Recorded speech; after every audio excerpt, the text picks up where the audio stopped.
Okay, terima kasih. Terus Prof. Mungkin saya perlu berikan sedikit latar belakang mengapa saya berkata begitu ya. Saya tidaklah pakar dalam soal ilmu Islam, fiqh dan sebagainya lah. Tapi saya tahulah ya, sebab saya pernah belajar dan belajar melalui guru dan sebagainya.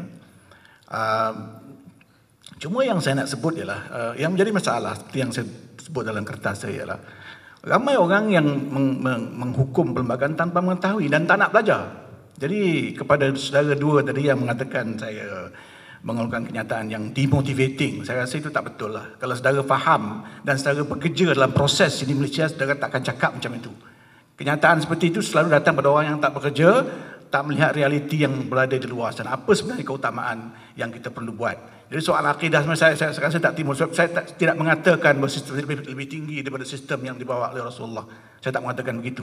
Jadi itu kesimpulan saudara. Itu rumusan yang saudara buat sendiri yang saya fikir tak betul. Yang keduanya, dari segi akademik, apa yang saya rasa yang saya bawa itu satu yang viable. Yang keduanya pada segi saya sebagai seorang pengkaji, ya, pada saya menjadi kewajipan saya sebagai seorang Muslim untuk mengingatkan dan mengungsi ataupun memberitahu kepada saudara-saudara saya, saudara Muslim saya, apa yang baik, apa yang lebih praktikal, apa yang lebih menguntungkan, yang lebih murah, ya, yang lebih tidak menyukarkan untuk diperjuangkan di Malaysia. Dan itu pulang kepada masyarakat di Malaysia. Kita ramai bijak pandai, pemimpin dan sebagainya untuk memutuskan pendekatan mana yang boleh diambil. Dan ini membawa kepada soalan our brother Jamaluddin Mahidin just now, a very senior chap actually. Saudara Jamaluddin saya kenal 30-40 tahun yang lalu, sekarang berada di Amerika Syarikat. Dan saya fikir beliau boleh menerangkan kepada saudara-saudari sekalian betapa susahnya untuk mengamalkan Islam di tempat beliau. Lebih susah ada di Malaysia. Dengan kata lain, ada banyak degree, ada banyak suasana, ada banyak kerangka yang berbeza dalam dunia ini. Dan saya fikir jangan mengambil satu pendekatan yang rigid seperti yang dibawa oleh sebahagian saudara tadi, yang begitu mudah, yang melihat dunia dalam bentuk hitam putih, ya, yang begitu mudah dihukum hitam ataupun putih. Tak semudah itu, ya. Jadi kepada soalan ataupun isu yang dibangkitkan dari saudara Jamal tadi, soal contextualizing masalah dan sebagainya, yang menjadi masalah di Malaysia ialah we are too far from that, and we have been distracted by so many issues, ya.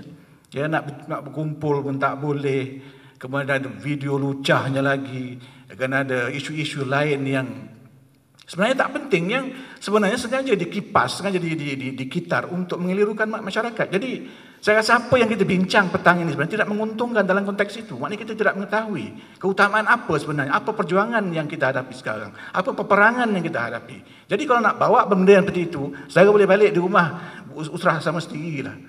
Sebab itu saya mengatakan bahawa Mak Jenin orang yang tak tahu, oblivious to his surrounding. Kita nak bentuk kerajaan pun tak boleh. Kerajaan artinya kuasa, authority untuk mentadbir, untuk melakukan polisi, untuk membuat inisiatif. Itu pun tak boleh kalau tidak dengan orang bukan Islam. Jadi apa yang kita bincang petang ini, mereka tak nak dengar, ya. Apa sebabnya itu soal lain lah, tetapi mereka tak nak dengar. Jadi kalau kita masih juga memukul ataupun membawa tema yang sama, mereka tak akan pedulikan kita. Saya sendiri ini telah mencuba membawa pendekatannya begini, saya pun dicurigai, saya pun oleh kerana membawa pendekatan yang begini, yang mengatakan bahawa Islam begini sebagainya dalam pelbagai. Mereka tak mahu, ya. Jadi apatah lagi kalau nak buat pendekatan yang saudara bawa tadi, memang dia akan diangkat, akan diusung, akan dicampak keluar, ya. Jadi ini kenyataan yang ada. Jadi dari segi hukum, segi fiqh, saya fikir ada kaedah untuk menangani suasana keadaan seperti itu. Jadi keadaan yang saudara bawa, saya fikir mungkin tak ada dalam kaedah fiqh agaknya lah. Jadi soal maslahah itu memang tak susah nak kita bawa. Kerana persoalan ataupun perkara yang sepatut boleh dibincang pun tak dibincangkan. Soal hak bercakap, soal hak berkumpul, itu disebut dalam, tapi itu tak diberikan. Hakim yang bebas, ya, yang tidak berat sebelah dijamin dalam perlembagaan, tetapi tak dilakukan. Jadi perkara yang basic yang di tempat lain orang kata can be taken for granted, di sini tak boleh buat, ya. media milik rakyat umpamanya, sama ada BBC ataupun tempat lain, memberikan ruang yang cukup kepada semua jenis pandangan. Soal setuju tak, itu soal lain. Tetapi sesiapa yang ada pandangan, yang bayar cukai, diberikan ruang. Di sini tak ada. Jadi ideal yang dibawa ataupun ditanya oleh saudara Jamaluddin tadi memang belum boleh berlaku selagi kita tidak pemerintah. Ya. Dan kita malangnya dipimpin, dikuasai oleh institusi-institusi yang tidak committed, yang sepatutnya melaksanakan apa yang ada di situ, tak laksanakan. Ya.